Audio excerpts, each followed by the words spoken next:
ሰዎች ሲመካከሩ ይግባባሉ። ሰዎች ሲነጋገሩ ይበልጥ ይተዋወቃሉ። መተዋወቅ መተሳሰብ መዋደድን ያመጣል። አንዱ ለሌላው ያስባል። አንዱ ለሌላው አጋዥ እንጂ ጠላት አይሆንም። ወንድም ከወንድሙ ሲግባባ ሰላም ይሰፍናል። ውረድ እንውረድ ምዕራፍ ይዘጋል በምክክር። በጦርነት የሚጠፋ ሕይወት፣ በጦርነት የሚጎድል አካል፣ በጦርነት የሚወድም ንብረት አይኖርም። ችግር በንግግር አለመግባባት በምክክር ይፈታል። ኢትዮጵያውያን አሁን ያንን እያደረጉ ነው። ወንድማማቾች ያንን እያደረጉ ነው። ሀገር ለማሻገር መጪውን ጊዜ የተሻለ ለማድረግ ኢትዮጵያ እየመከረች ነው። ኢትዮጵያውያን እየተሻገሩ ነው።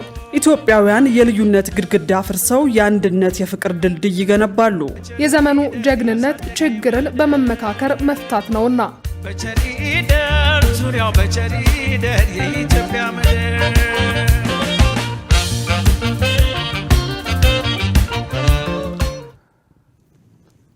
ሰላም ጤና ይስጥልን ተመልካቾቻችን ከኢሳት ነጻ ህዝብ ሚዲያ ለሐምሌ 9 2018 ዓ.ም ያዘጋጀናቸውን የቀን ዜናዎች ይዘን ቀርበናል። ከዜናዎቹ ጋር ሙሉቀን ሰለሞን ነኝ።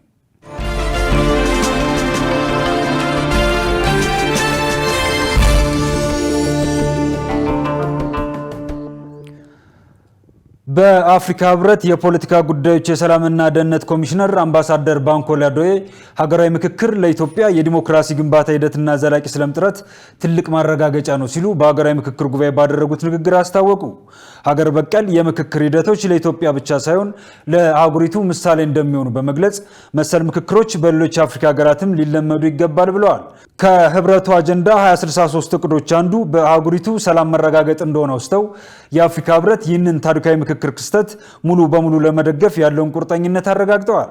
ኢትዮጵያ የአፍሪካ ህብረት መቀመጫና የፓን አፍሪካኒዝም መሪ ሀገር ሆና መቆየቷን የጠቀሙት አምባሳደር ባንኮሌ የኢትዮጵያ ዘላቂ ሰላም የሁሉም አፍሪካውያን ሰላም እንደሆነ አብራርተዋል።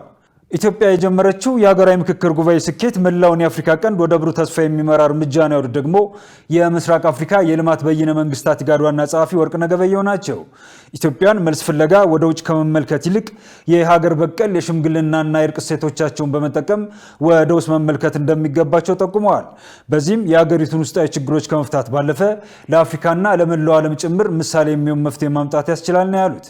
ኢትዮጵያን በብዕር ኃይል በውይይትና በጋራ መከባበር ልዩነቶቻቸውን መፍታት እንደሚችሉ ለዓለም አቀፉ ማህበረሰብና ለራሳቸው የሚያሳዩበት ወቅት ነው ብለዋል። ይህ ታሪካዊ ምዕራፍ ልዩነቶችን በሰለጠነ ሰላማዊ መንገድ በመፍታት ብሔራዊ መግባባትን የተጎናጸፈች ጥቅሟ የተጠበቀ ዓለም አቀፍ ተጽዕኖ አጉልህ የሆነና የበለጸገች ኢትዮጵያን ለትውልድ ለማስረከብ ወሳኝ እርምጃ ነው ተብሏል።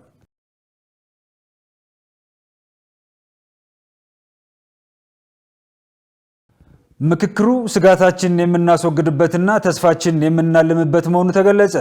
የኢትዮጵያ ሲቪል ማህበረሰብ ድርጅቶች ምክር ቤት ፕሬዝዳንት አህመድ ሁሴን የኢትዮጵያ ሀገራዊ ምክክር ጉባኤ ማስጀመሪያ መርሃ ግብር ላይ ባደረጉት ንግግር የተጀመረው ምክክር ስጋታችንን የምናስወግድበትና ተስፋችንን የምናልምበት ከፍተኛ ሀገራዊ ፋይዳ ያለው ምዕራፍ ነው። ሀገራዊ ምክክር መናገር ብቻ ሳይሆን መደማመጥ፣ መግባባት፣ የጋራ ወደፊትን መወሰን፣ ራዕይን መተለምና ኢትዮጵያን መገንባት ነው ያሉት ፕሬዝዳንቱ ኢትዮጵያ ጠንካራ ተቋማት የሚያስፈልግባት ወሳኝ ምዕራፍ ላይም ትገኛለች ብለዋል። የኢትዮጵያ የፖለቲካ ፓርቲዎች የጋራ ምክር ቤት ሰብሳቢ ሰለሞን አየለ በበኩላቸው ምክር ቤቱ በአገሪቱ ሰላምና መረጋጋትን ለማስፈን በፖለቲካ ኃይሎች መካከል መተማመን እንዲፈጠር ብሎም አዲስ የሰለጠነ የሀሳብ ፖለቲካ ሀሳብ ለመንደፍ ሀገራዊ ምክክር መፍትሄ እንደሆነ በጽኑ ያምናል። በአጀንዳዎች ዙሪያ በሚደረገው ውይይት ከራስ ፍላጎት እምነትና ፍልስፍና በመውጣት የሌሎችን ሀሳብ፣ ስጋት፣ ፍላጎትና አመለካከት ለመረዳት መዘጋጀት ያስፈልጋል ብለዋል። በመሆኑም የሀገራዊ ምክክር ሂደቱ ልዩነቶችን በምክክርና መግባባት ለመፍታት ጠቃሚ መድረክ በመሆኑ በአግባቡ ልንጠቀምበት ይገባል ሲሉ ገልጸዋል። የብሔራዊ መረጃና ደህንነት አገልግሎት ባደረገው ስምሪት በህገወጥ መንገድ በሞያሌ በኩል ወደ ኢትዮጵያ በመተላለፍ ለሸኔ የሽብር ቡድን ተደራሽ ሊሆኑ የነበሩ በርካታ የመገናኛ ሬዲዮዎች በቁጥጥር ስር ማዋሉን አስታወቀ። አገልግሎቱ ባደረገው የመረጃ ስምሪት ህገወጥ እንቅስቃሴውን ከመነሻው ጀምሮ በቴክኖሎጂ በመታገዝ በጥብቅ ሲከታተል የነበረ ሲሆን ለሽብር ቡድኑ እንዲደርሱ ታቅደው የነበሩት የመገናኛ ሬዲዮቹ ከሁለት ተጠርጣሪዎች ጋር በቁጥጥር ስር ለህግ አካላት ተላልፈው ተገቢ ምርመራ እየተደረገባቸው ይገኛል ብለዋል። የብሔራዊ መረጃና ደህንነት አገልግሎት በየትኛውም የሀገሪቱ አካባቢዎች የዜጎችን ሰላምና ደህንነት የሚያውኩ ተመሳሳይ ህገወጥ እንቅስቃሴዎችን ለመከላከል ከጸጥታ አካላት ጋር የተቀናጀ ስምሪት እያደረጉ መሆኑ ተመልክቷል። ህብረተሰቡም በተለያየ መንገድ የሚያደርገውን ድጋፍና ትብብር አጠናክሮ እንዲቀጥል ጥሪ አቅርበዋል። የብሔራዊ መረጃና ደህንነት አገልግሎት በኬንያ አዋሳኝ ቦታዎች በማድረግ በቦረና ዞን ሞያሌ ከተማ በኩል ወደ ምዕራብ አርሲ ዞን ለሚንቀሳቀሰው የሸኔ ሽብር ቡድን ለማድረስ የታቀዱ 98 መገናኛ ሬዲዮዎችና ቻርጀሮቻቸው ከኦሮሚያ ክልል የጸጥታ አካላት ጋር በመቀናጀት በሚያዝያ 12 ቀን 2018 በቁጥጥር ስር መዋሉ ይታወሳል። ከ55,000 በላይ ዜጎች በህገወጥ መንገድ ሊወጡና ሊገቡ ሲሉ ተይዘው ህጋዊ እርምጃ ተወስዶባቸዋል ሲል የኢሚግሬሽንና ዜግነት አገልግሎት አስታወቀ። 45,934 የውጭ ዜጎች በአገር ውስጥ በተለያዩ ድርጅቶች እየሰሩ ያሉትን ህጋዊነት በማረጋገጥና ህጋዊ መስመር እንዲይዙ መደረጉ ተገልጿል። የኢሚግሬሽንና ዜግነት አገልግሎት የ2018 በጀት ዓመት የተከናወኑ ዋና ዋና ተግባራት ዙሪያ መግለጫ ሰጥቷል። የአገልግሎቱ ዋና ዳይሬክተር ሰላማዊ ዳዊት በአየርና በየብስ ድንበር 7,225,691 ገቢና ወጪ መንገደኞችን ማስተናገድ መቻሉን ገልጸዋል። በበጀት ዓመቱ ከ1,633,000 በላይ ፓስፖርት መሰጠቱን አንስተው ከዚህ ውስጥ ሰርቪስ ፓስፖርት 4,850፣ ዲፕሎማቲክ 631 መሆኑን አብራርተዋል። የፓስፖርት አገልግሎት ከ12 ቅርንጫፍ ጽሕፈት ቤቶች ወደ 23 በማሳደግ በሁሉም ቅርንጫፎች አገልግሎቱ በመሰጠት ላይ እንደሚገኝ ያነሱት ዋና ዳይሬክተሯ በዚህም 42.7 ቢሊዮን ብር ገቢ መሰብሰብ መቻሉን ተናግረዋል። 433 የውጭና 4450 ኢትዮጵያውያን በህገወጥ መንገድ የፓስፖርት አገልግሎት ለማግኘት የተጭበረበረ ሰነድ ይዘው ሲንቀሳቀሱ የነበሩና ትክክለኛ ያልሆነ የዜግነት ማስረጃ ይዘው በመገኘት በህግ ተጠያቂ እንዲሆኑ መደረጉንም ገልጸዋል።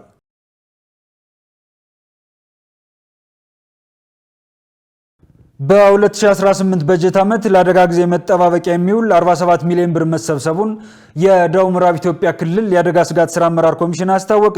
የኮሚሽኑ ኮሚሽነር ለማ መሰለ ለአዲስ ዘመን ጋዜጣ እንደተናገሩት አደጋ በየትኛውም ጊዜ ሊያጋጥም የሚችል ተገማች ያልሆነ ክስተት በመሆኑ ፈጣን ምላሽ ለመስጠት የዝግጅት ስራ እየተሰራ ይገኛል። የተዘጋጀውን የህግ ማዕቀፍ መሰረት በማድረግ በ2018 በጀት ዓመት 92 ሚሊዮን ብር ለአደጋ ጊዜ መጠባበቂያ ፈንድ ለመያዝ ታቅዶ 47 ሚሊዮን ብር በዝግ የባንክ ሂሳብ መሰብሰቡን ገልጸዋል። በበጀት ዓመቱ 47 መጋዘኖች ለመገንባት ታቅዶ እስካሁን 17ቱን ማጠናቀቅ መቻሉን በመግለጽ በበልግ የተዘራ 477 ሄክታር መሬት ሰብል በተለያዩ አካባቢዎች መኖሩና 7000 ኩንታል የእህል ክምችት መኖሩንም ጠቁመዋል። እስከ ጥቅምት ወር 2019 ዓ.ም ድረስ 91,000 ኩንታል እህል በመጋዘን የመከማቸት እቅድ መኖሩንም አመልክተዋል። በአሁኑ ወቅት ከአየር ጠባይ ጋር ተያይዞ የበልግ ዝናብ ዘግይቶ በመዝነቡ ማሳቸው የተጎዳባቸውን አርሶ አደሮች የመኸር ዝናብን ተጠቅመው ከዚህ በፊት የደረሰባቸውን ጉዳት እንዲያካክሱ ምርጥ ዘርና ማዳበሪያ ማቅረብ ስራ እየተሰራ እንደሚገኝም ገልጸዋል። ሀገሪቱን ከውጭ እርዳታና ከተረጅነት አመለካከት ለማላቀቅ በፖሊሲ የተደገፈ ስራ በመስራት የህብረተሰቡን አቅም የማጠናከርና ለአደጋ የማይበገር እንዲሁም አደጋ ሲከሰት በራስ አቅም ምላሽ የመስጠት አቅምን የማስፋፋት ስራዎች ትኩረት ተሰጥቷቸው እየተሰሩ ናቸው።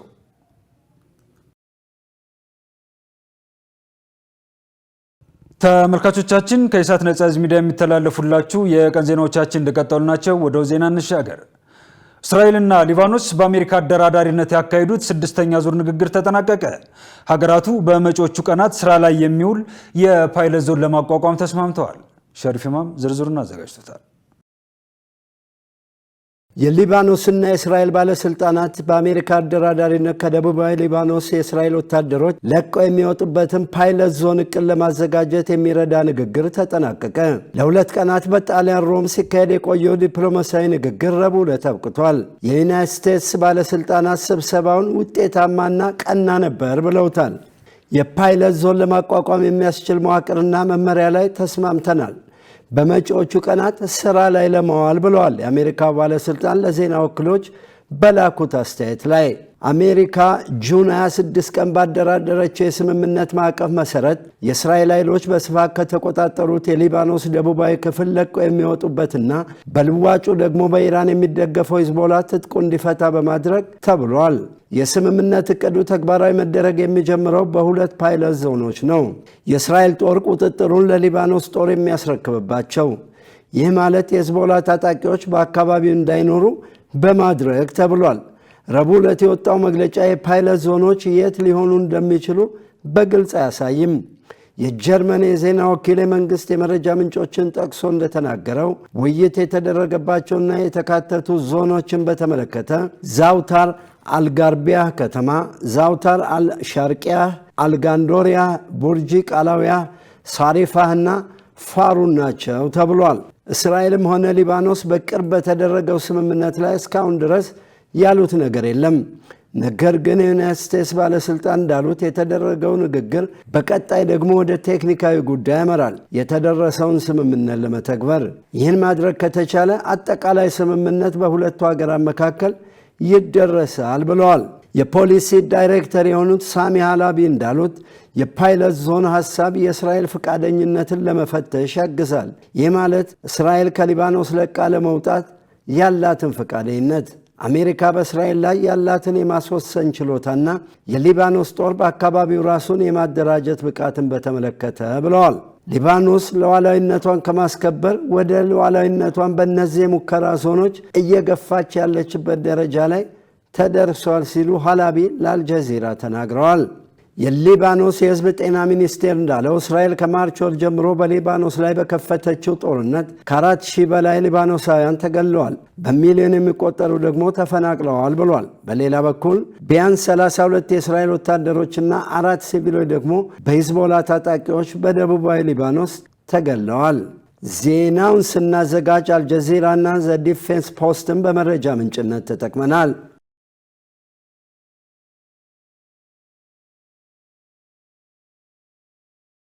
ተመልካቾቻችን ከኢሳት ነጻ ህዝብ ሚዲያ ለዕለቱ ያዘጋጀናቸው የቀን ዜናዎቻችን የተከታተሏቸውን ይመስሉ ነበር። ከዜናዎቹ ጋር ሙሉቀን ሰለሞን አብራችሁ ቆየው።